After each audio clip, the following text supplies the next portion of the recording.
Some stories start with a whisper and end with thunder. This is one of those stories. It's about Maya Chen, a 17-year-old girl whose quiet demeanor masked an inner strength that would eventually shake an entire school system to its core. But more than that, it's about what happens when someone pushes the wrong family too far and discovers that some fathers don't just ground their children, they protect them with the full force of tactical precision. Before we jump back in, tell us where you're tuning in from, and if this story touches you, make sure you're subscribed, because tomorrow I've saved something extra special for you. Maya had always been different. While other kids at Jefferson High School formed cliques and fought for social dominance, she preferred the company of books and the solitude of the art room. Her long black hair often fell like a curtain across her face, and she had perfected the art of becoming invisible in crowded hallways. Teachers loved her, she was polite, intelligent, and never caused trouble. But to her classmates, especially a particular group led by Brittany Morrison, Maya's quietness was seen as weakness. Brittany Morrison was everything Maya wasn't. Blonde, loud, and backed by her father's considerable wealth and influence in their small Colorado town, Brittany ruled Jefferson High with an iron fist wrapped in designer clothes. She had been targeting Maya since freshman year, but the harassment had escalated significantly during their junior year. What started as snide comments about Maya's thrift store clothes and her lunch of homemade rice and vegetables had evolved into something much more sinister.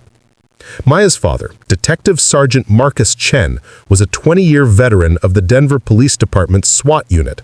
Standing 6'2" with the kind of quiet intensity that made criminals confess without him saying a word, Marcus had seen the worst humanity had to offer.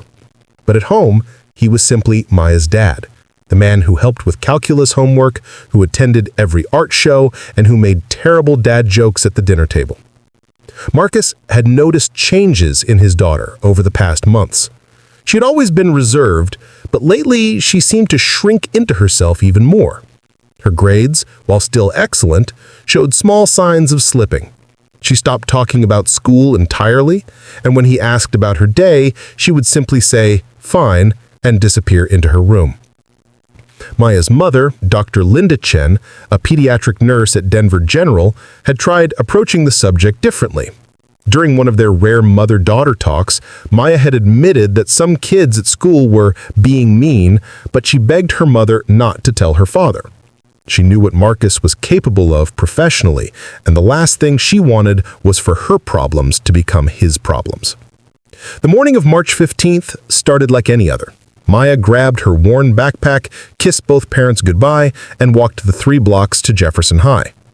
She had no idea that by the end of the day, her life would be forever changed, and that her father's legendary reputation would extend far beyond the walls of the police department. First period, AP English passed without incident. Maya had finished her essay on To Kill a Mockingbird the night before, drawing parallels between Atticus Finch's quiet strength and her own father's approach to justice. She found it ironic that she was writing about courage while feeling so powerless in her own situation. During second period chemistry, Brittany and her crew, consisting of Jake Morrison, Brittany's cousin, Ashley Webb, and Tyler Collins, began their daily campaign of psychological warfare. They would drop Maya's pencils, accidentally bump into her, and whisper just loud enough for her to hear comments about her appearance and her family's modest lifestyle. "Look at her shoes," Ashley whispered loud enough for half the class to hear. "I think my dad's gardener wears better clothes than that." Maya's face burned with embarrassment, but she kept her eyes focused on her chemistry notes. She had learned that reacting only made things worse. Mrs. Patterson, the chemistry teacher, was notorious for not getting involved in student conflicts, preferring to maintain the illusion that her classroom was a peaceful sanctuary of scientific learning. By lunchtime, Maya's nerves were frayed. She usually ate alone in the library, but today the librarian had asked her to help reorganize the reference section during lunch period. This meant eating in the cafeteria, enemy territory. She grabbed a tray with the day's special, something that might have been meatloaf, and looked for an empty table. The cafeteria was buzzing with the usual chaos of teenage social hierarchies playing out over plastic trays and cardboard pizza. Maya spotted an empty table near the windows and made her way over, hoping to eat quickly and escape back to the safety of the library. She should have known better. As she sat down and opened her book, The Art of War by Sun Tzu, an ironic choice given what was about to unfold, she sensed movement behind her. The familiar scent of expensive perfume mixed with cruelty announced Brittany's presence before she even spoke. Well, well, what do we have here? Little Maya, all alone as usual. Where are all your friends, Maya? Oh, wait, I forgot. You don't have any. Maya's grip on her book tightened, but she didn't look up. She had learned that eye contact was often interpreted as a challenge, and challenges led to escalation. But today, something was different. Maybe it was the chapter she had been reading about knowing when to fight and when to retreat. Maybe it was the months of accumulated frustration. Or maybe it was simply that every person has a breaking point, and Maya was rapidly approaching hers. "I'm talking to you, freak," Brittany continued, her voice getting louder. The conversations at nearby tables began to quiet as students sensed drama brewing. Nothing spread through a high school faster than the promise of conflict. It's rude to ignore people when they're trying to be friendly. Jake Morrison, who had inherited his family's sense of entitlement along with their money, stepped closer to Maya's table. At 6 feet tall and built like the linebacker he was, Jake was used to intimidating people through sheer physical presence. "My cousin is talking to you," he said, his voice carrying the kind of menace that made most students immediately comply. Maya finally looked up, and for just a moment, those who were paying attention might have seen something flash in her dark eyes, something that looked remarkably like her father's expression when he was deciding whether a situation required de-escalation or direct action. "I heard her," Maya said quietly. "I just don't have anything to say." This was the wrong response. In Brittany's world, defiance, even quiet defiance, could not be tolerated. It set a dangerous precedent.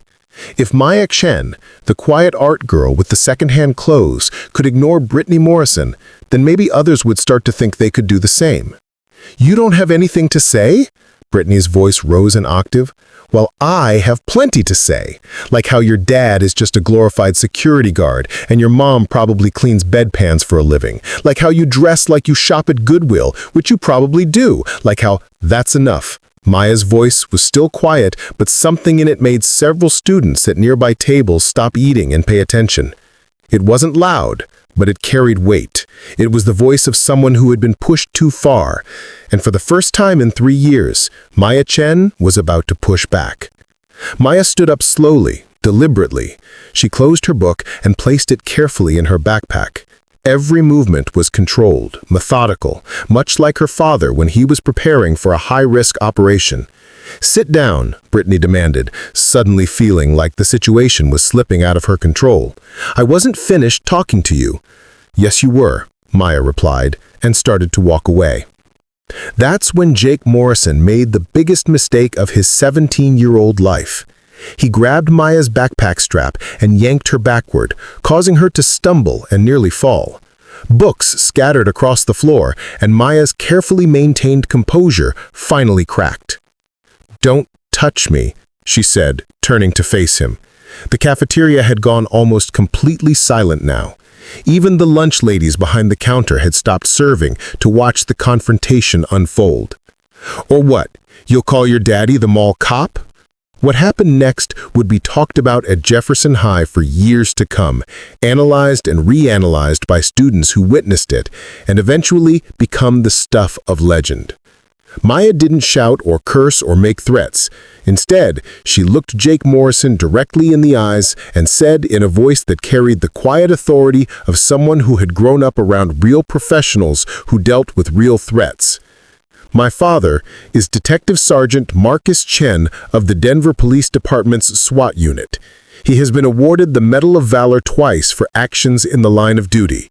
He speaks 7 languages, holds black belts in 3 martial arts, and is qualified as an expert marksman with 17 different weapon systems. He teaches tactical response to FBI agents, and last month he was featured in Police magazine for developing new hostage rescue techniques that are now being used nationwide." The cafeteria was so quiet you could hear the hum of the refrigerated display cases. Maya's voice never rose above conversational level, but every word carried the weight of absolute truth. But more importantly, she continued, gathering up her scattered books with the same methodical precision her father used when cleaning his service weapon, he taught me that you never start a fight, but you always finish one.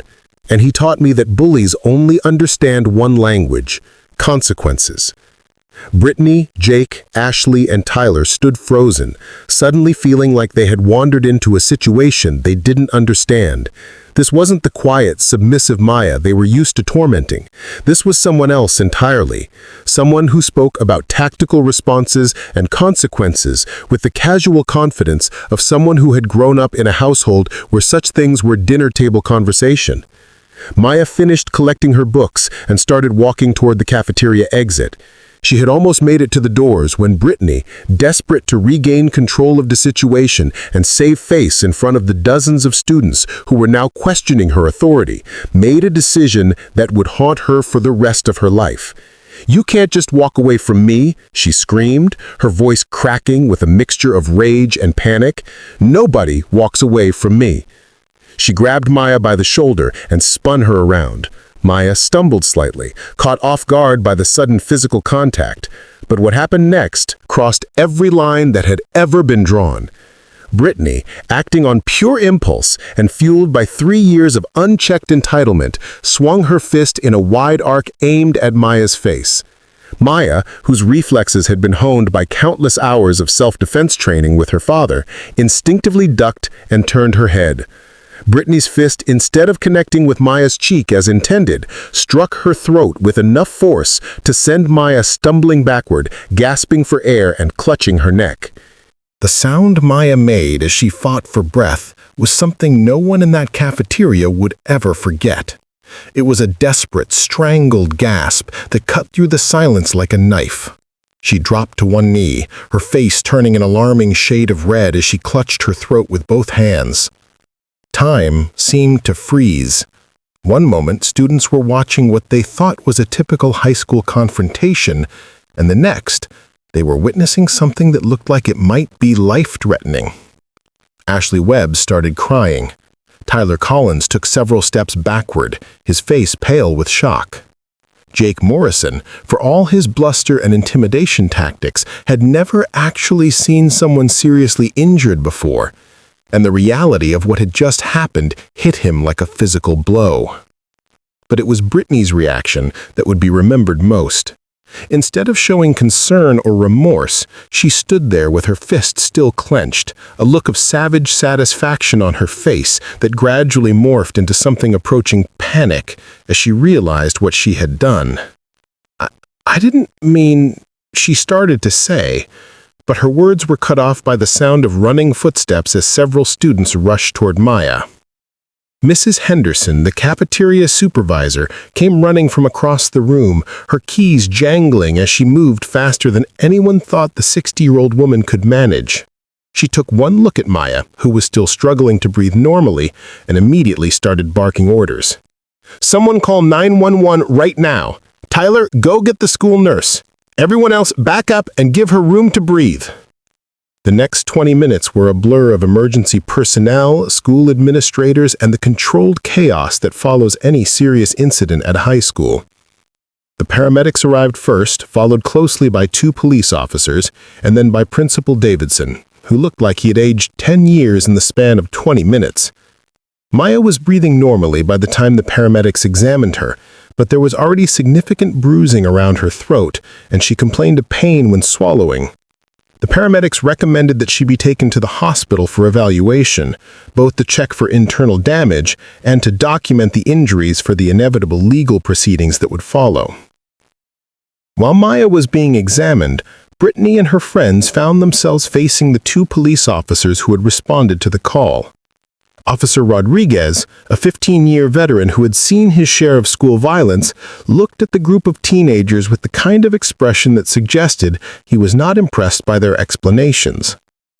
"So, let me get this straight," he said, consulting his notes. "You were having a verbal argument, And then you decided to punch her in the throat? It wasn't supposed to be her throat, Brittany protested, tears streaming down her face. I was aiming for her face, but she moved.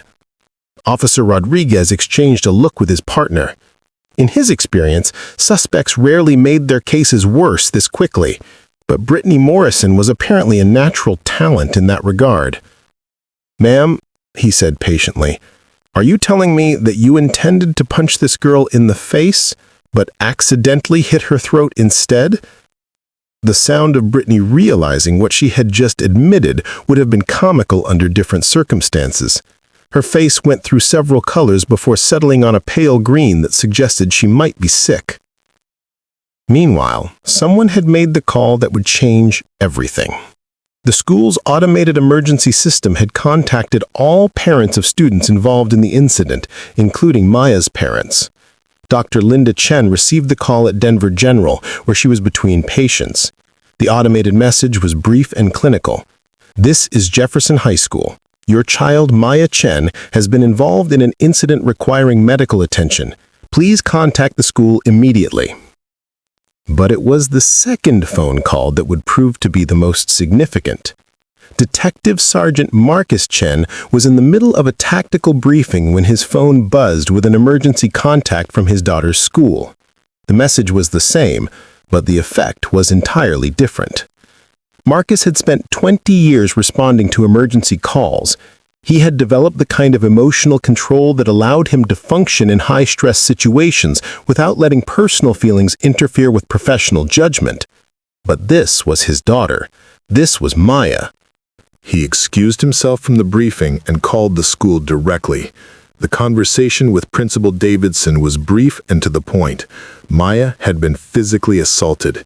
She was being taken to Denver General for evaluation. The attacker was a student named Brittany Morrison, and the incident had been witnessed by dozens of other students.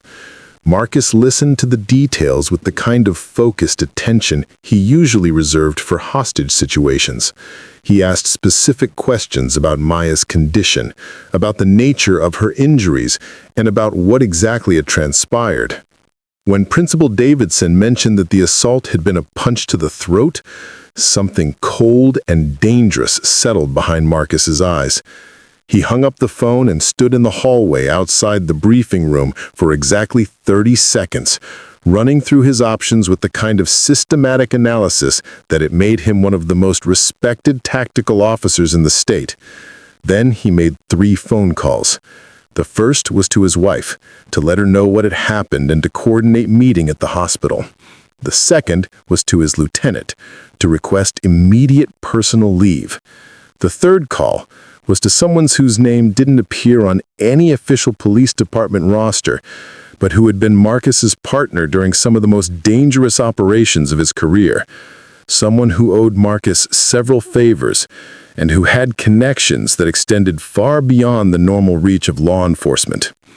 "Jimmy," Marcus said when the call was answered, "I need you to find out everything there is to know about a family named Morrison. They live here in town. Kid goes to Jefferson High. I need to know about their business dealings, their financial situation, their legal history, their social connections, everything." "How deep do you want me to go?" Jimmy's voice carried the kind of professional interest that suggested this wasn't an unusual request. Marcus looked out the window at the Denver skyline and thought about his daughter clutching her throat in a high school cafeteria, struggling to breathe while a group of entitled teenagers stood around congratulating themselves on their cruelty. "Deep enough to find leverage," he said quietly. "Deep enough to make them understand that actions have consequences." As Marcus drove toward Denver General Hospital, he wasn't thinking like a father. He was thinking like a tactical officer who had just identified a threat to someone under his protection, and Detective Sergeant Marcus Chen had never failed to neutralize a threat. The Morrison family was about to discover what it meant to push the wrong person too far. They were about to learn that some fathers don't just protect their children, they eliminate the threats against them with the kind of surgical precision that comes from 20 years of dealing with people who thought they were untouchable. Maya was going to be fine. Her attackers were not. At Denver General Hospital, Maya sat on an examination table while Dr. Patricia Vance, the emergency room physician, carefully examined the bruising around her throat. The marks were already darkening, forming a pattern that would serve as evidence of exactly how Brittany Morrison's fist had connected with Maya's windpipe.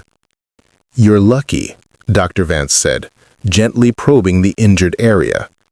"There doesn't appear to be any serious damage to your larynx or trachea, but we'll want to do some imaging to be absolutely certain.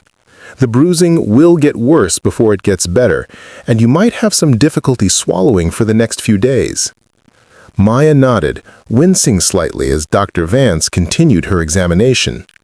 She had been quiet since arriving at the hospital, processing not just the physical trauma, but the emotional shock of what had happened. For 3 years, she had endured Brittany's harassment by staying invisible, by not fighting back.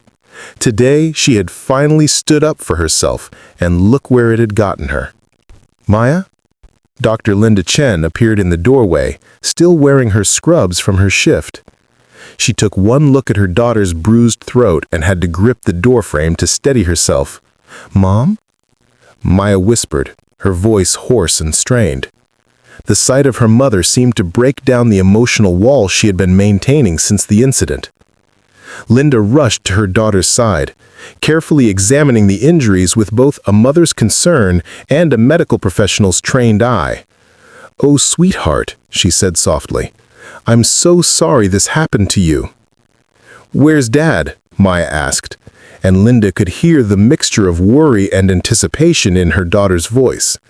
Maya knew her father well enough to understand that his reaction to this situation would be significant. "He's on his way," Linda said, smoothing Maya's hair back from her face. "He had to arrange some things at work first." What Linda didn't say was that Marcus had called her from the car to give her a brief rundown of his initial findings about the Morrison family. His contacts had worked quickly, and the preliminary information was interesting. Thomas Morrison, Brittany's father, owned Morrison Construction, a mid-sized company that had secured several lucrative city contracts over the past 5 years. On paper, everything looked legitimate, but Marcus's sources had found some irregularities in the bidding processes for those contracts, some connections to city council members that might be worth exploring, and some financial records that didn't quite add up. More importantly, Thomas Morrison had a son from his first marriage, Jake's older brother, Derek, who had been arrested twice for DUI, but somehow had avoided serious consequences both times. The kind of special treatment that suggested the Morrison family was used to having their problems disappear through connections and influence rather than facing real accountability. Marcus had spent 20 years watching wealthy, connected families use their influence to avoid consequences for their actions. He had seen domestic violence cases dropped because the perpetrator donated to the right political campaigns. He had watched drunk drivers walk free because their fathers played golf with judges. He had observed a system that too often protected the powerful at the expense of the vulnerable. But Marcus Chen was not part of that system. He was something else entirely. A man with specialized skills, extensive resources, and now personal motivation to ensure that justice was served. Dr. Vance finished her examination and recommended that Maya stay for observation for a few more hours, just to be safe. As they waited for the imaging results, Linda sat beside her daughter's bed, holding her hand and listening as Maya finally told her everything that had been happening at school. The story that emerged was worse than Linda had imagined. The harassment hadn't just been occasional name-calling or social exclusion. It had been systematic, relentless, and escalating. Brittany and her friends had made Maya's life miserable for years, and today's assault was just the violent culmination of a campaign that had been designed to destroy a quiet girl's sense of safety and self-worth. "Why didn't you tell us?" Linda asked, though she already knew the answer. "Because I knew what Dad would do," Maya whispered, "and I didn't want to cause problems. Linda squeezed her daughter's hand. "Sweetheart, you didn't cause any problems. They did. And your father, well, your father is very good at solving problems." Preparing and narrating this story took us a lot of time, so if you are enjoying it, subscribe to our channel. It means a lot to us. Now back to the story. Marcus arrived at the hospital 45 minutes later, carrying himself with the controlled intensity that his family recognized as his operational mode. He had changed out of his tactical gear into civilian clothes, but there was something about his posture and the look in his eyes that suggested he was very much still on duty. He took one look at his daughter's injuries and had to take a deep breath to maintain his composure. Then he sat down beside her bed and took her other hand. "How are you feeling?" he asked, his voice gentle, but his eyes hard as steel. "Like my throat feels like I swallowed broken glass," Maya said, attempting a weak smile. "But Dr. Vance says there's no permanent damage." Marcus nodded, filing away this information alongside everything else he had learned about the incident. He spent the next hour listening as Maya and Linda filled in the details of what had been happening at school, asking specific questions that helped him understand not just what had occurred, but the broader pattern of harassment and intimidation. When Maya finally fell asleep, exhausted from the day's trauma and the pain medication, Marcus and Linda stepped into the hallway to talk privately. "What are you planning to do?" Linda asked, because she knew her husband well enough to recognize that he was planning something. "I'm going to make sure this never happens again, to Maya or to any other kid at that school." "Marcus," Linda said carefully, "I know you're angry. I'm angry too, but we need to handle this through the proper channels. Police reports, school administration, maybe a lawsuit if necessary." Marcus looked at his wife with the kind of expression that suggested he had already considered and dismissed those options. "The proper channels," he said quietly, "are what allowed this to happen in the first place." Maya tried to handle it quietly. The school administration either didn't know or didn't care, and the police report will result in a slap on the wrist for a juvenile first offense. He paused, looking back through the window at his sleeping daughter. "But I'm not just a father, Linda. I'm a tactical officer with 20 years of experience in threat assessment and elimination. And right now, I'm looking at the Morrison family as a threat that needs to be neutralized." Linda felt a chill run down her spine. She had been married to Marcus for 18 years, and she had never seen him like this. Even when dealing with the most dangerous criminals in his professional life, he maintained a certain emotional distance. But this was personal. This was Maya. "What does that mean, exactly?" she asked. Marcus was quiet for a long moment, considering how much to tell his wife. Finally, he said, "It means that the Morrison family is about to discover that their wealth and connections won't protect them from the consequences of their actions. It means that by the time I'm finished, Brittany Morrison and her friends will understand that there are some people you don't mess with and some children you don't touch." He turned to face Linda directly. "I'm not going to hurt anyone," he said, anticipating her concern. "I don't need to. I'm going to do something much more effective. I'm going to dismantle their ability to avoid accountability. I'm going to remove their protection, expose their vulnerabilities, and ensure that they face real consequences for what they've done." Linda stared at her husband, realizing that she was seeing a side of him that his targets at work probably saw right before their worlds came crashing around them. "How?" she asked. Marcus smiled, but it wasn't a pleasant expression.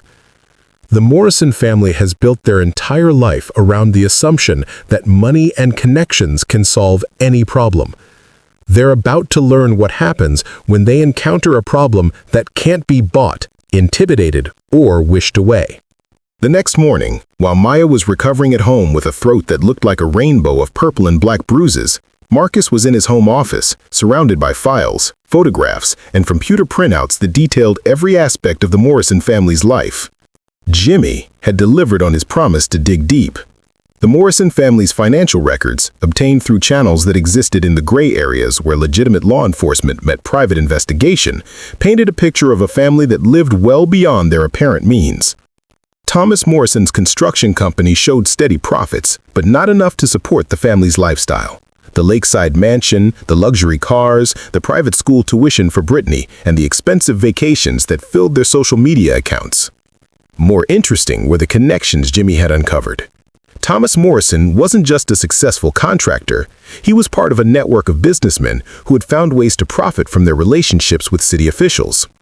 The construction contracts Morrison had won over the past 5 years had all involved suspicious bidding processes, and several of the city council members who had voted to award those contracts had received significant campaign contributions from Morrison and his associates. But it was the personal information that provided Marcus with the leverage he needed. Brittany Morrison wasn't just a spoiled teenager with wealthy parents. She was part of a family structure that depended on maintaining appearances and avoiding scandals. Thomas Morrison was currently in the middle of negotiations for the biggest contract of his career, a $40 million city project to renovate several public buildings. The contract required city council approval, and any hint of scandal involving his family could jeopardize the deal.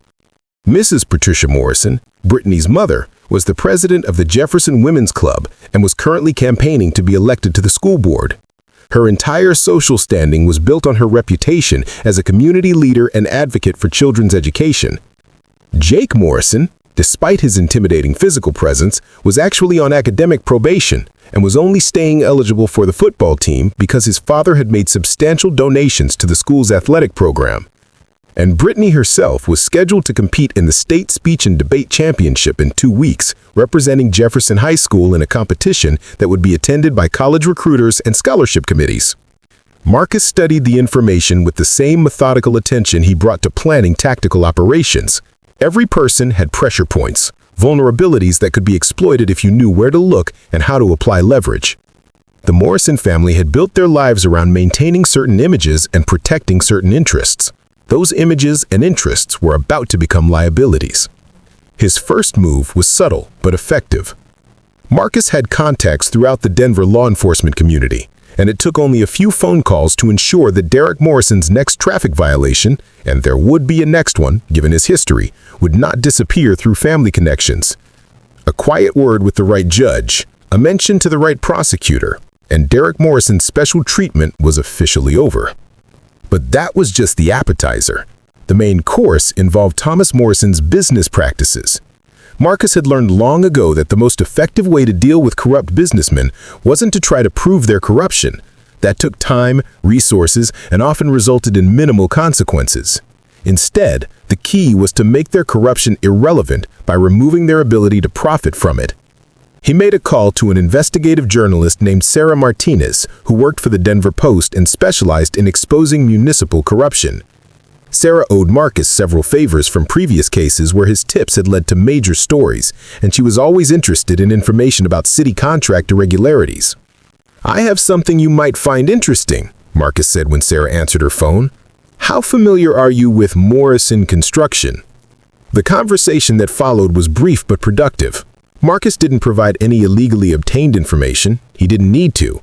He simply pointed Sarah in the right direction and suggested she might want to examine the bidding processes for several recent city contracts. The rest would be up to her investigative skills. Within 6 hours, Sarah Martinez was making phone calls to city council members, asking pointed questions about their relationships with Thomas Morrison and requesting documentation about the bidding processes for several construction contracts.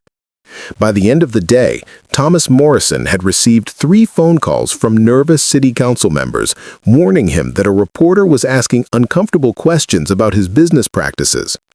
But Marcus was just getting started. His second move targeted Patricia Morrison's social standing and political ambitions. Marcus had learned that Mrs. Morrison's campaign for the school board was built on a platform of protecting children from bullying and ensuring safe learning environments. The irony was not lost on him. Through Linda's connections at the hospital, Marcus was able to obtain copies of Maya's medical records documenting her injuries. These records, along with witness statements from the cafeteria incident, were compiled into a comprehensive file that detailed the systematic harassment Maya had endured and the assault that had put her in the hospital. Marcus then made an appointment to meet with Dr. Williams, the superintendent of the school district. As a respected law enforcement officer with a spotless record, Marcus carried significant credibility when he walked into the superintendent's office to discuss his daughter's case. "Dr. Williams," Marcus said, settling into the chair across from the superintendent's desk, "I'm here to discuss the assault that occurred at Jefferson High School yesterday, involving my daughter, Maya Chen." Dr. Williams, who had been briefing himself on the incident since Marcus had called to request the meeting, nodded gravely. "I want you to know that we're taking this very seriously, Detective Chen. The student responsible has been suspended, and we're reviewing our anti-bullying policies." "I'm glad to hear that, but I think you should be aware that this wasn't an isolated incident. My daughter has been systematically harassed by these students for 3 years, and yesterday's assault was the culmination of a campaign of intimidation that your staff either ignored or failed to recognize." He opened a folder and placed a series of photographs on the superintendent's desk. The images showed Maya's bruised throat from multiple angles, along with medical documentation of her injuries. "These are the injuries my daughter sustained when Brittany Morrison punched her in the throat.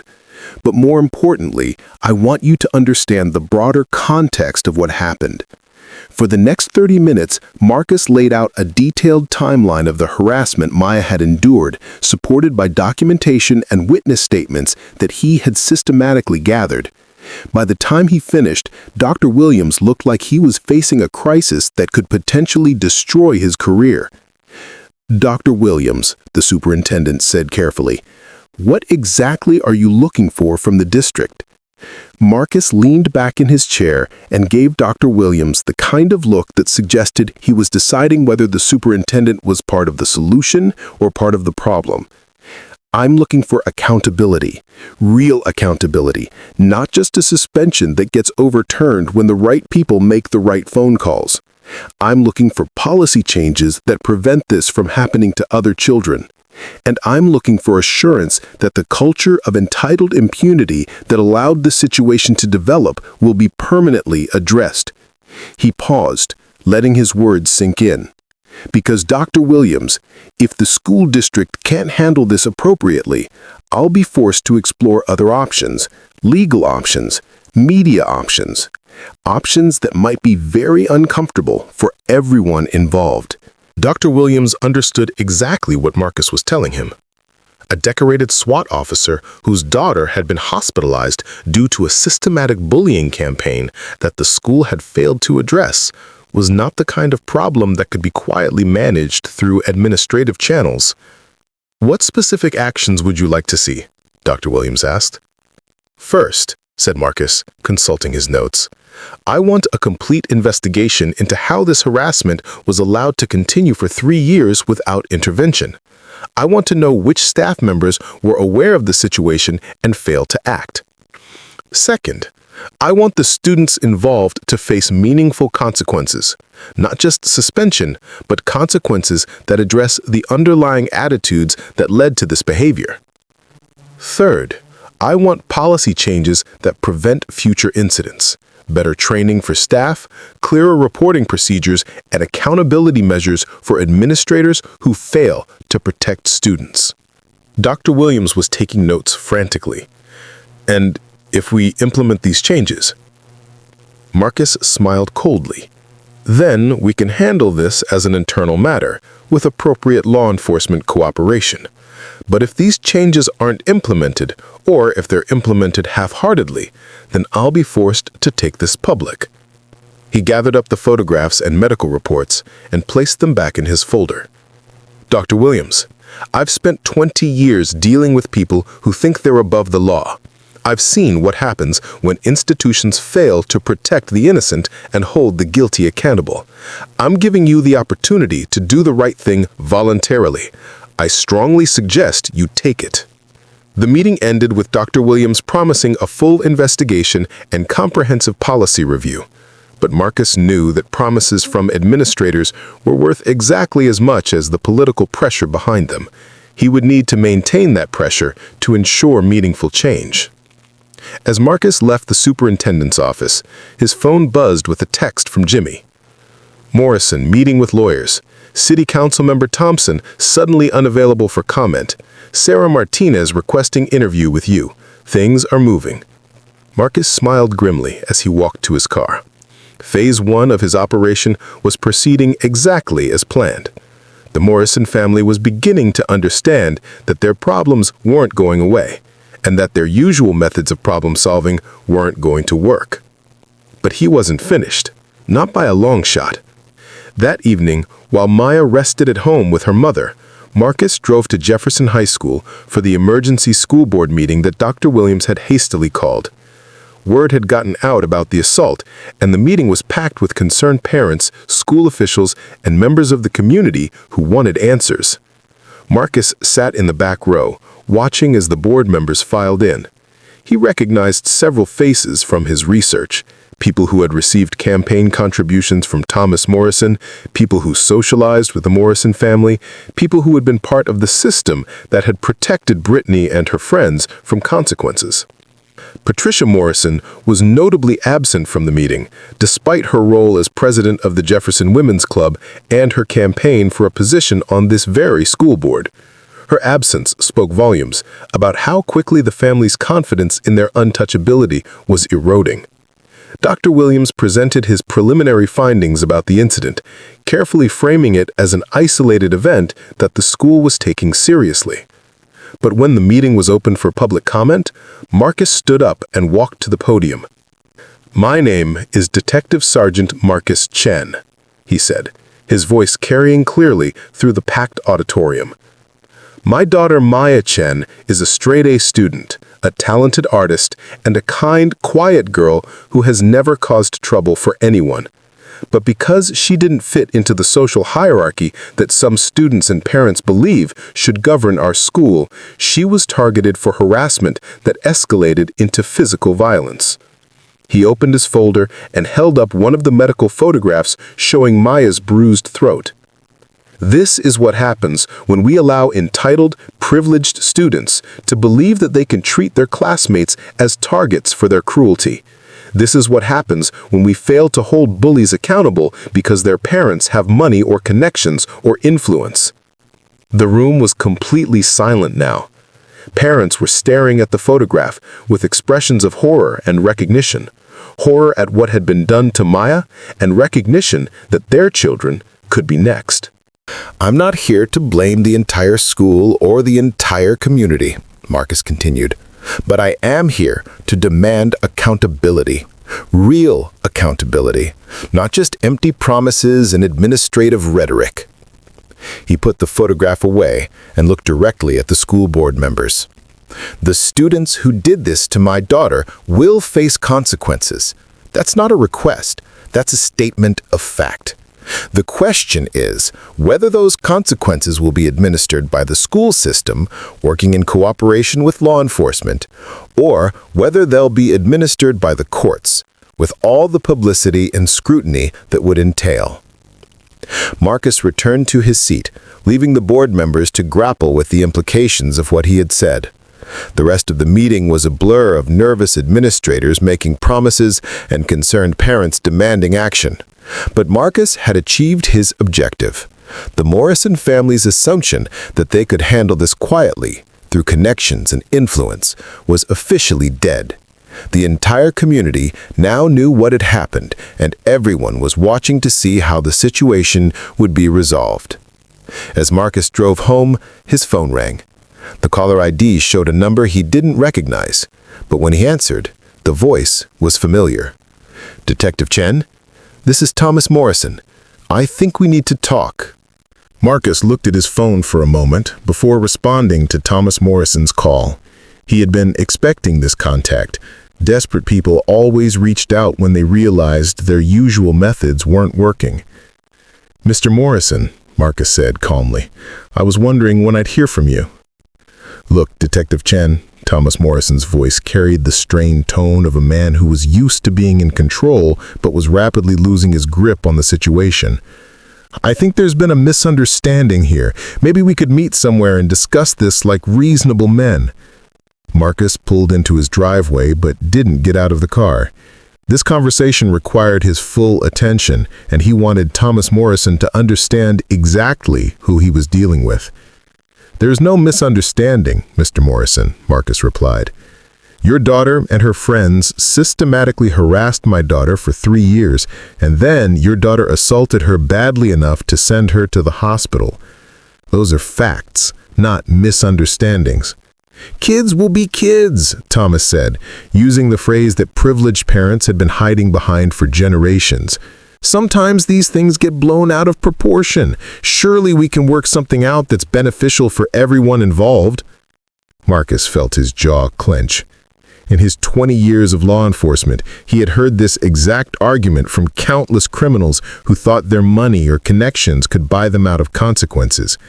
Drug dealers who offered bribes, domestic abusers who promised donations to police charities, drunk drivers who name-dropped their golf buddies in the mayor's office.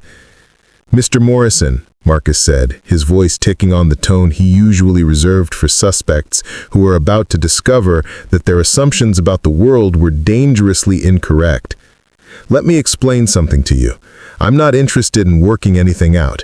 I'm not interested in beneficial arrangements. I'm interested in justice." "Now wait a minute."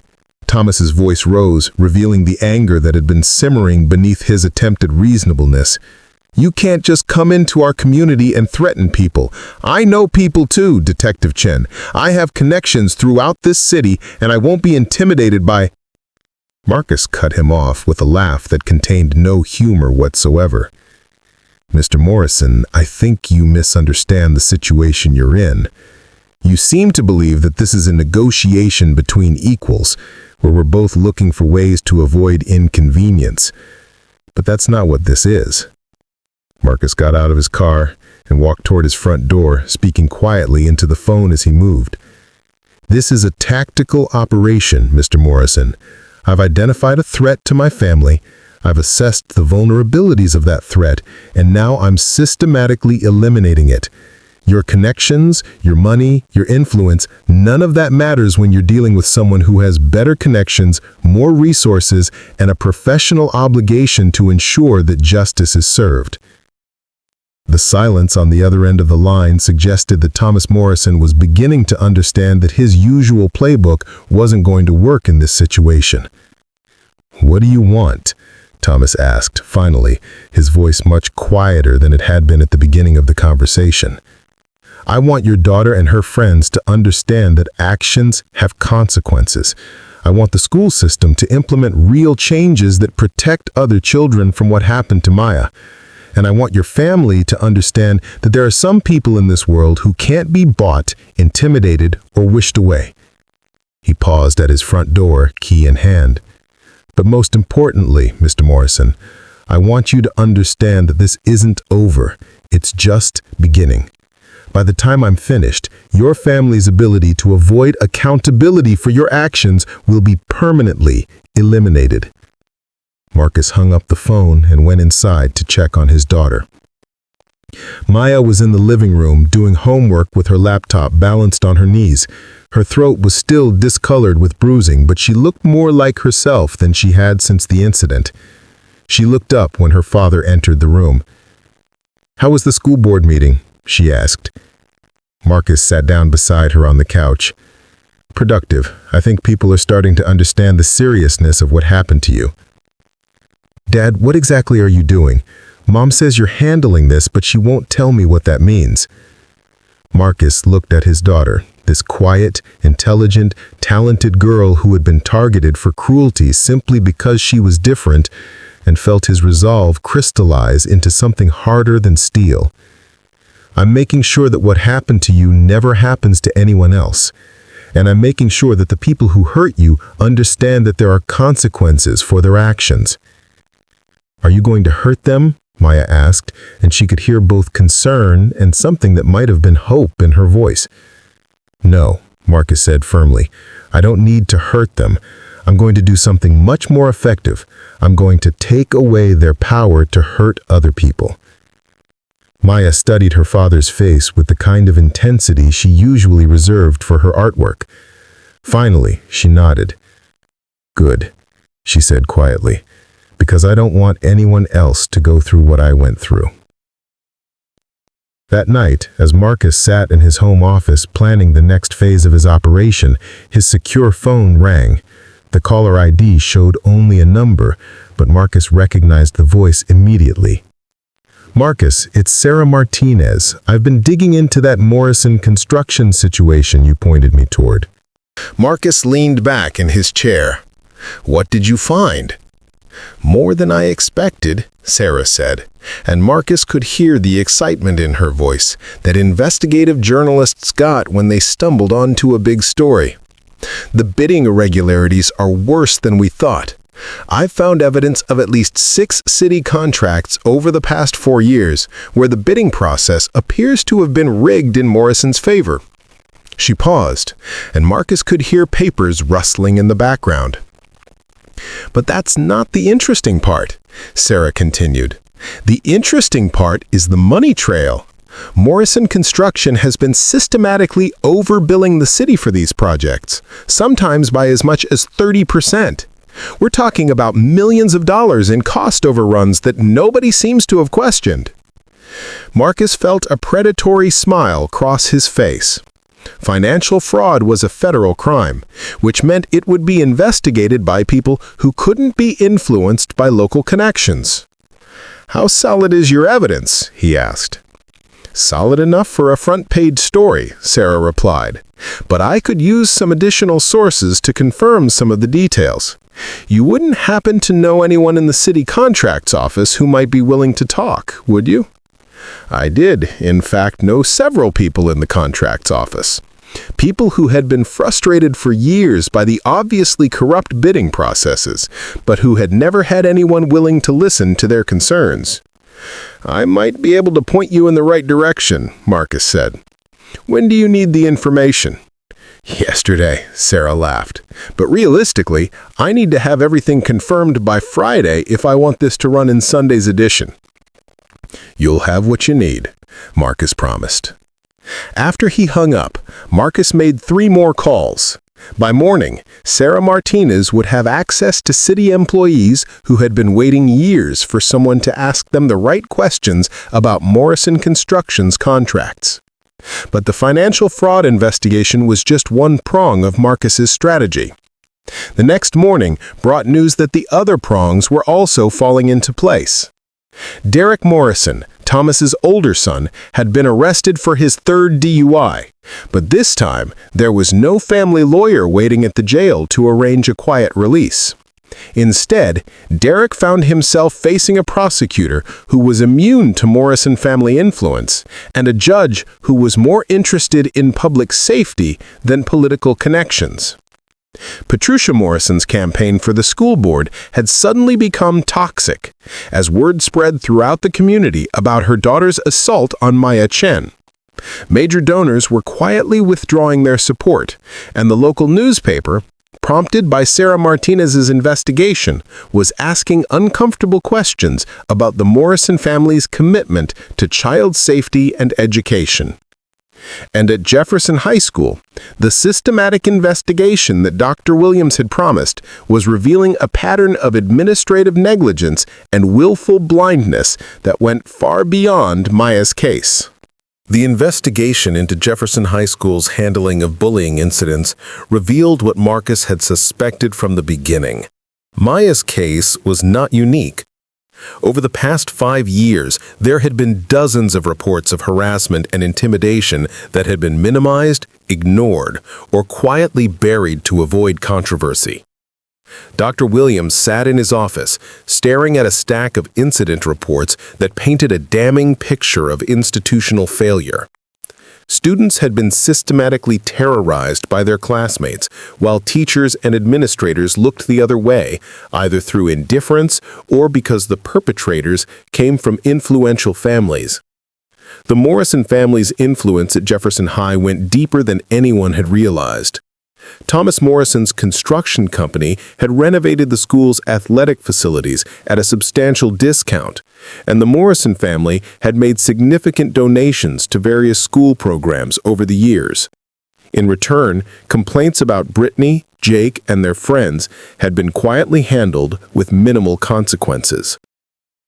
But Detective Sergeant Marcus Chen's investigation was exposing all of it to the light, and what they found was ugly. Mrs. Patterson, the chemistry teacher who had witnessed dozens of incidents but never reported them, was suddenly facing questions about her failure to protect students. Coach Williams, who had overlooked Jake Morrison's bullying behavior because of his football skills, was being asked to explain his priorities.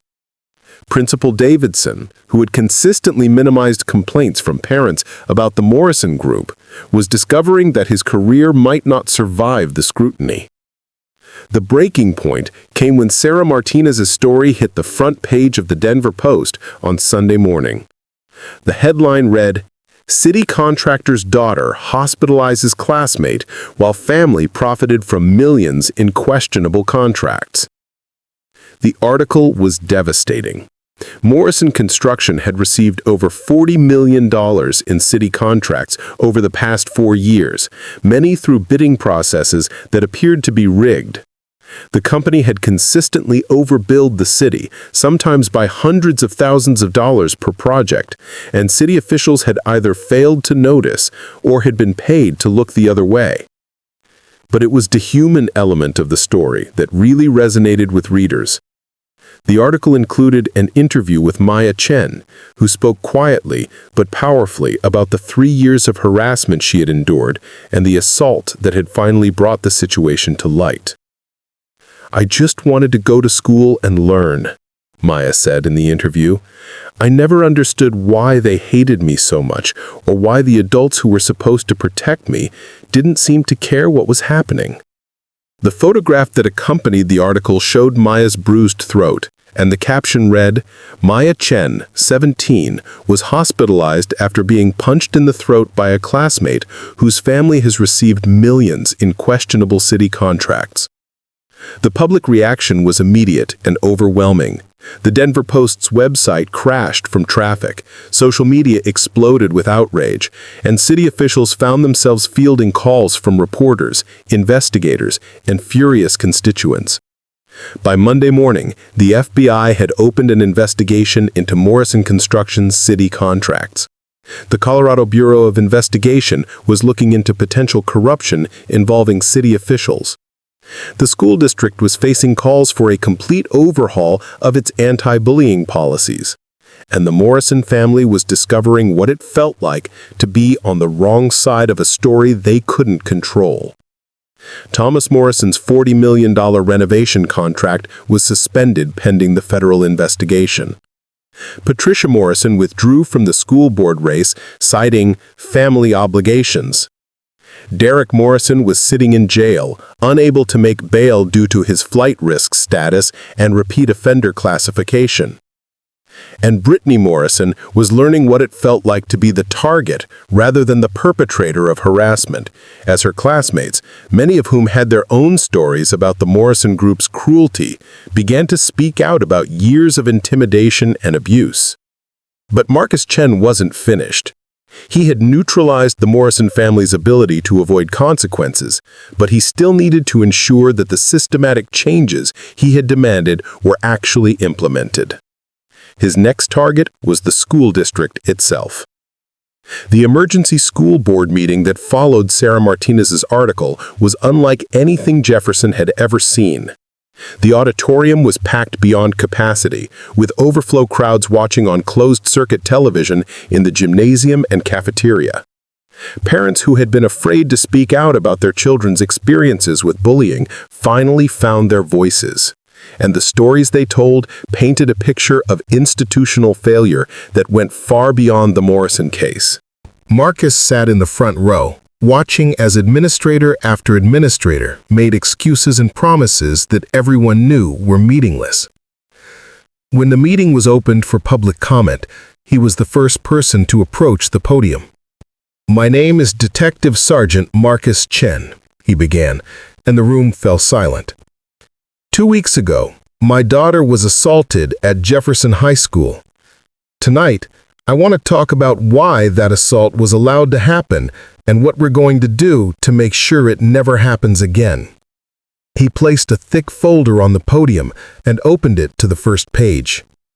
This folder contains documentation of 47 separate incidents of harassment, intimidation, and assault that have occurred at Jefferson High School over the past 5 years. 47 incidents involving students who were targeted for being different, for being vulnerable, for being unable to protect themselves from predators. Marcus looked out at the crowd of parents and community members.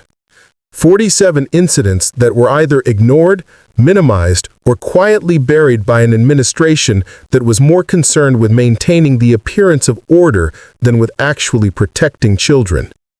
He turned to face the school board members directly. Every single member of this board knew that bullying was a problem at Jefferson High. Every single administrator in this district has received reports about students being terrorized by their classmates. And every single one of you chose to look the other way because addressing the problem would have been inconvenient, expensive, or politically uncomfortable. The auditorium was completely silent now. Parents were staring at the school board members with expressions that suggested careers were about to end. But here's what you didn't understand. The children you failed to protect have parents, and some of those parents have the skills, resources, and determination to hold you accountable for your failures. He closed the folder and picked it up from the podium. The federal investigation into corruption at this school district starts tomorrow. The state education department will be conducting a comprehensive review of your anti-bullying policies and procedures. The parents in this room will be organizing to ensure that every member of this board who failed to protect our children is replaced in the next election. Marcus paused, letting his words sink in. But most importantly, the culture of impunity that allowed monsters like Brittany Morrison to terrorize their classmates for years without consequences is officially over. From now on, bullying will be treated as the assault that it is. From now on, students who terrorize their classmates will face real consequences. And from now on, administrators who fail to protect children will find themselves looking for new careers. He started to walk away from the podium, then turn back. Because you need to understand something about the parents in this room. We're not just concerned citizens making complaints. We're mothers and fathers whose children have been hurt by your failures. And we're not going away until every child in this district is safe. The meeting that followed was chaos. School board members resigned on the spot. Administrators made promises they couldn't keep. Parents demanded action that should have been taken years earlier. But Marcus had achieved his objective. The system that had protected bullies and failed victims was collapsing under the weight of its own corruption and incompetence. 3 months after Maya Chen was punched in the throat by Brittany Morrison, the landscape at Jefferson High School had changed completely. The federal investigation had resulted in criminal charges against Thomas Morrison and 3 city officials. Morrison Construction was bankrupt, its assets seized to pay restitution to the city. The school board had been almost entirely replaced by parents who were committed to actually protecting students, rather than protecting their own political interests. But the most significant changes were the ones that couldn't be measured in dollars or criminal convictions. The culture of the school itself had been transformed. Dr. Sarah Henderson, the new superintendent who had replaced Dr. Williams, implemented a zero-tolerance policy for harassment and intimidation. Students who engaged in bullying behavior faced immediate suspension, mandatory counseling, and in severe cases, transfer to alternative schools. Teachers and administrators who failed to report incidents faced disciplinary action up to and including termination. More importantly, the school had adopted what became known as the Maya Chen Protocol, a comprehensive system for identifying, reporting, and addressing bullying that had become a model for school districts throughout Colorado. Maya herself had become something of a legend at Jefferson High, though not in a way she had ever wanted. Students who had never spoken to her before now sought her out, some to apologize for their silence during her years of harassment, others to thank her for her courage in finally speaking out. She handled the attention with the same quiet dignity she had always shown, but those who knew her well could see that she was different, stronger, more confident. The experience had broken something in her, but it had also forged something new, a quiet strength that reminded everyone who met her of her father. Brittany Morrison was no longer a student at Jefferson High. After the assault, she had been expelled and was now attending a private therapeutic school in another state. Her parents' legal troubles had forced them to sell their lakeside mansion and move to a modest apartment. The speech and debate scholarship Brittany had been counting on had evaporated along with her family's reputation. Jake Morrison had been kicked off the football team and was also attending the therapeutic school with his cousin. His college prospects, which had been built entirely on his athletic ability rather than his academic achievement, had disappeared overnight. Ashley Webb and Tyler Collins, the other members of the group, had managed to avoid criminal charges by cooperating with the investigation and providing testimony about the systematic harassment campaign. They remained at Jefferson High, but under strict behavioral contracts that monitored their every interaction with other students. But perhaps the most significant change was in Maya's relationship with her father. The experience had brought them closer together in ways that Marcus had never expected. Maya now understood that her father's profession wasn't just about catching criminals, it was about protecting people who couldn't protect themselves. And Marcus had learned that his daughter possessed a core of strength that reminded him why he had chosen law enforcement in the first place. On a quiet evening in June, as Maya prepared for her senior year and Marcus reviewed his notes on a new case, she knocked on his office door. "Dad, can I ask you something?" Marcus looked up from his files. "Of course." Maya sat down in the chair across from his desk, the same chair where she had sat months earlier when she had finally told him about the harassment she was enduring. "Do you ever regret what you did to the Morrison family?" Marcus considered the question carefully. Thomas Morrison was facing federal prison time. Patricia Morrison's political career was over. The family had lost their home, their business, and their standing in the community. "No," he said finally. "I don't regret protecting you, and I don't regret holding them accountable for their actions." "But their lives are basically destroyed," Maya said. Marcus leaned back in his chair and looked at his daughter, this remarkable young woman who could find compassion even for people who had tried to destroy her. "Maya, you need to understand about people like the Morrisons. They didn't just hurt you, they hurt dozens of other students over the years, and they would have continued hurting people if they hadn't been stopped. What happened to them wasn't revenge, it was justice." He paused, choosing his words carefully. Sometimes good people have to make hard choices to protect innocent people from those who would hurt them. That's what police officers do. That's what soldiers do. And sometimes, that's what fathers do. Maya nodded slowly. "I understand. And Dad?" "Yes?" "Thank you for protecting me, for believing me, for showing me that I don't have to just accept it when people treat me badly." Marcus felt something tighten in his chest. You never have to accept that, Maya, and you never have to face it alone.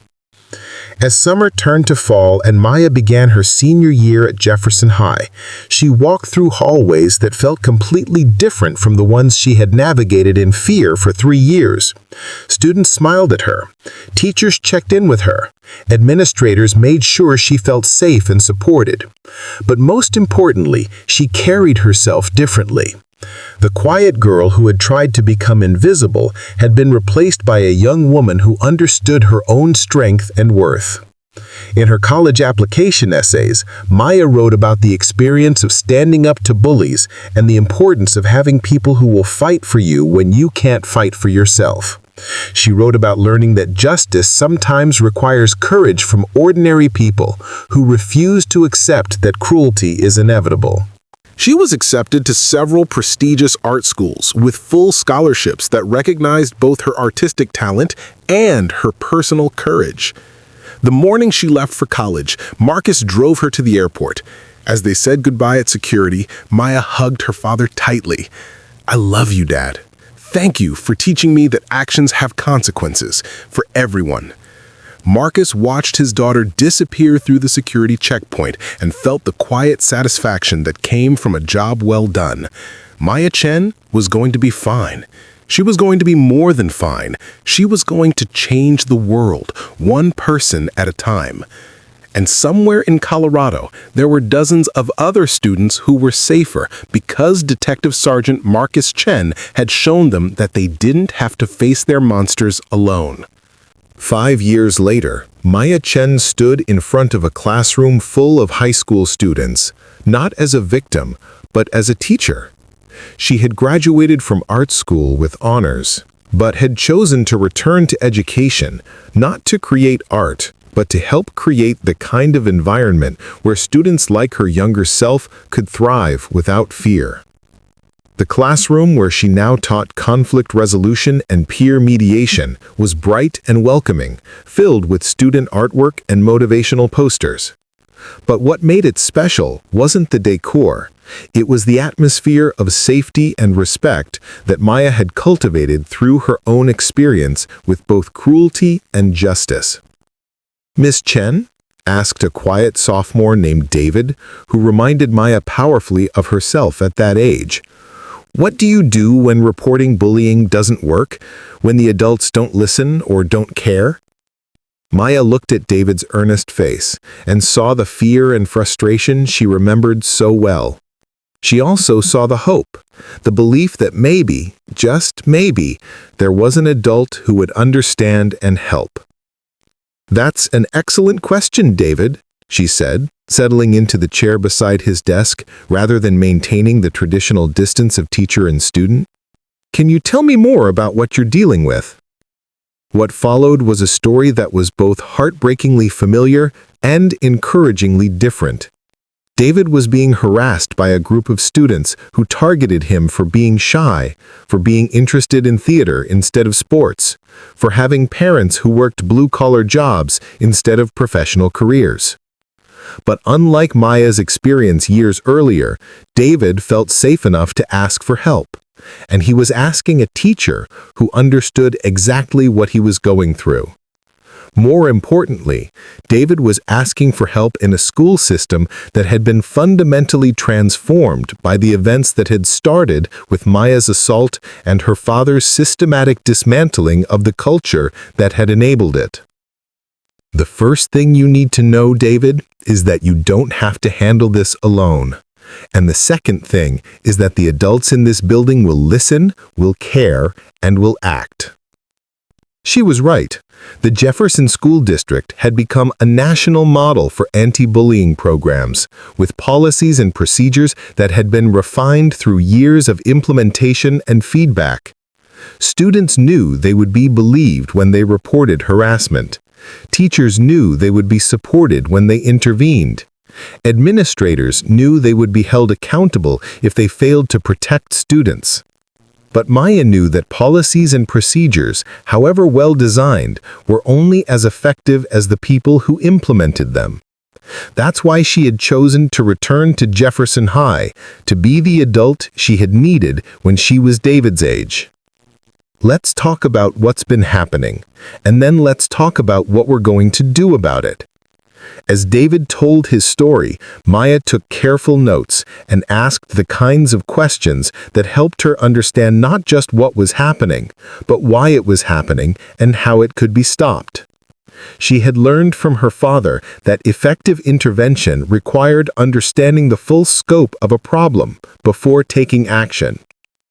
By the end of their conversation, David had a plan. Maya would document his experiences and coordinate with other teachers to monitor the situation. The students involved would be called in for individual meetings with trained counselors. Parents would be notified and brought into the solution, and David would have ongoing support to ensure that the harassment stopped completely. Most importantly, David would understand that he was not powerless, that he had allies, and that the adults in his life took his safety and well-being seriously. After David left, Maya sat at her desk and reflected on how different his experience would be from hers. He would not spend years in silence, enduring escalating cruelty, while adults looked the other way. He would not be assaulted in a cafeteria while dozens of witnesses stood by doing nothing. He would not have to wait for his father to wage a systematic campaign against his tormentors because the institutions that were supposed to protect him had failed. David would be safe because Maya Chen and people like her had refused to accept that cruelty was inevitable. Her phone buzzed with a text from her father. "How was your day? Any world-changing happening at Jefferson High?" Maya smiled as she typed her response. "Always, Dad. Always." Marcus Chen, now a captain in the Denver Police Department and the head of a task force that specialized in investigating institutional corruption, was proud of his daughter in ways that went beyond typical parental pride. Maya had taken her experience with injustice and transformed it into a career dedicated to preventing other children from experiencing what she had endured. But she wasn't the only one whose life had been changed by those events 5 years earlier. The Maya Chen protocol had been adopted by school districts across the country, and Marcus frequently received invitations to speak at conferences about the intersection of law enforcement and education in protecting vulnerable students. The Morrison family had scattered to different parts of the country, their lives forever changed by the consequences of actions they had assumed would go unpunished. Thomas Morrison had served 18 months in federal prison and was now working as a construction supervisor for someone else's company. Patricia Morrison had never run for political office again. Brittany Morrison had graduated from her therapeutic school and was attending community college under a different name, trying to build a life that wasn't defined by the cruelty she had inflicted as a teenager.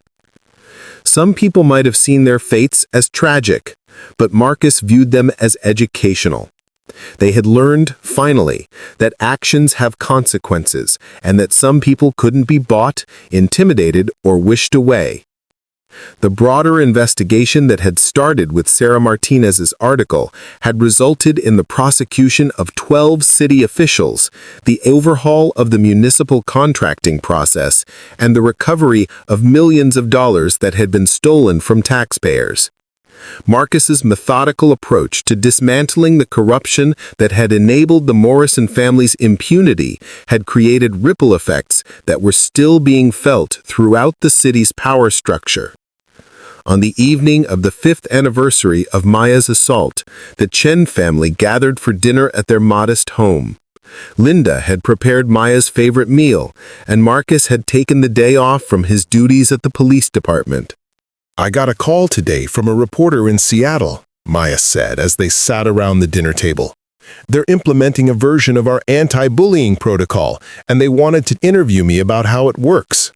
"That's wonderful," Linda said. "How many schools are using the protocol now?" "Over 300 in 42 states," Maya replied, "and the numbers keep growing." Marcus looked at his daughter and felt the quiet satisfaction that came from knowing that their ordeal had created something positive and lasting. Maya's suffering had not been meaningless, it had been transformed into protection for thousands of other children. "I'm proud of you," he said simply. "I learned from the best," Maya replied. Later that evening, as the family watched a movie together in their living room, Maya's phone buzzed with a message from David, the student she had helped earlier that day. "Miss Chen, I wanted you to know that I talked to my parents tonight, and they're going to meet with you and the principal tomorrow. Thank you for believing me and for helping me understand that I don't have to be afraid anymore." Maya showed the message to her parents. One student at a time, Linda said softly. One student at a time, Marcus agreed. And Maya Chen, the quiet girl who had been transformed by her own experience with cruelty and injustice, smiled as she typed her response to David. You're going to be fine. We've got your back. Outside their modest home, the lights of Denver twinkled in the darkness. Somewhere in the city, other students were struggling with bullies. Other parents were worrying about their children's safety, and other families were facing the same challenges that the Chens had confronted 5 years earlier. But now, those families had something the Chens hadn't had when their ordeal began. A system that worked. Policies that protected rather than ignored. Adults who listened rather than dismissed. And most importantly, the knowledge that they weren't alone in their fight for justice. The story of Maya Chen and her legendary SWAT father had become more than just a tale of one family's struggle against institutional corruption and teenage cruelty. It had become a blueprint for how ordinary people could stand up to extraordinary injustice and create lasting change. Maya's assault had lasted only seconds, but its consequences had rippled outward for years, touching the lives of thousands of students who would never know her name but would benefit from the safer schools her courage had helped create. Marcus's methodical dismantling of the Morrison family's impunity had done more than just deliver justice for his daughter. It had shown other parents that they didn't have to accept their children's suffering as inevitable. The transformation wasn't just institutional, it was personal. Maya had evolved from a victim into a protector, using her experience with trauma to help others avoid the same pain.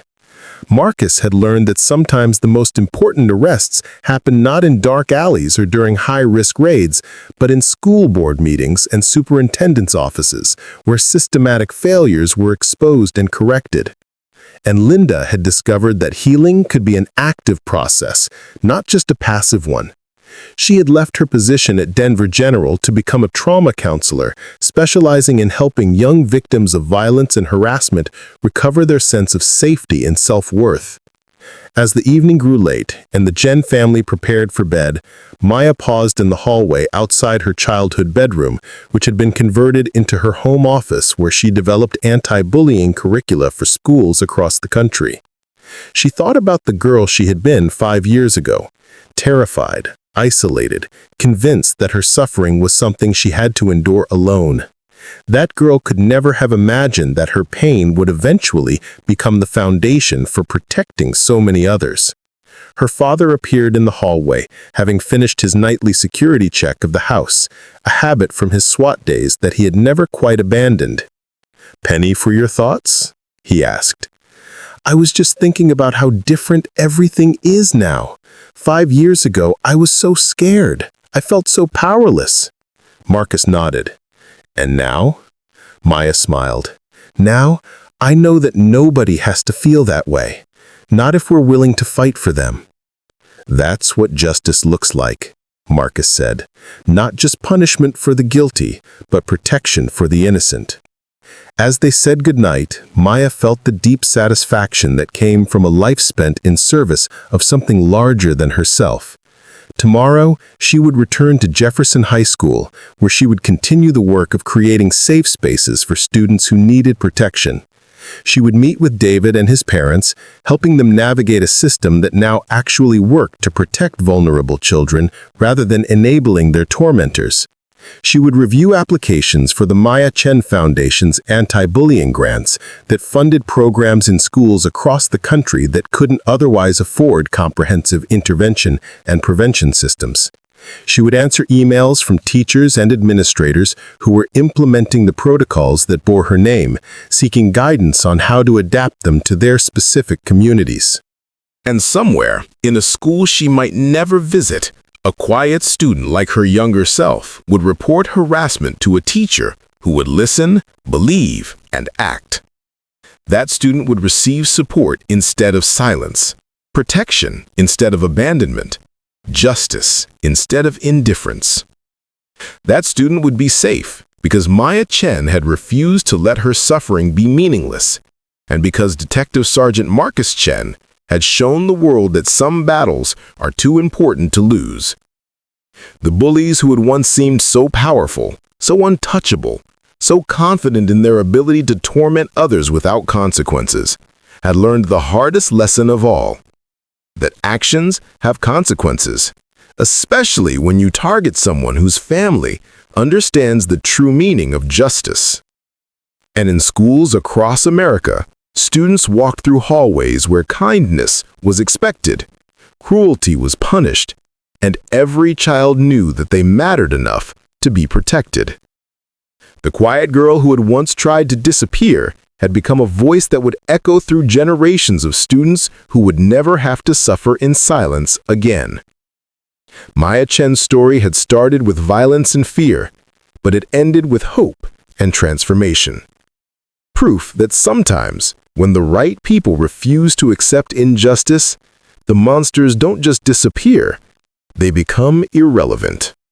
Up next, you've got 2 more standout stories right on your screen. If this one hit the mark, you won't want to pass these up. Just click and check them out. And don't forget to subscribe and turn on the notification bell so you don't miss any upload from us.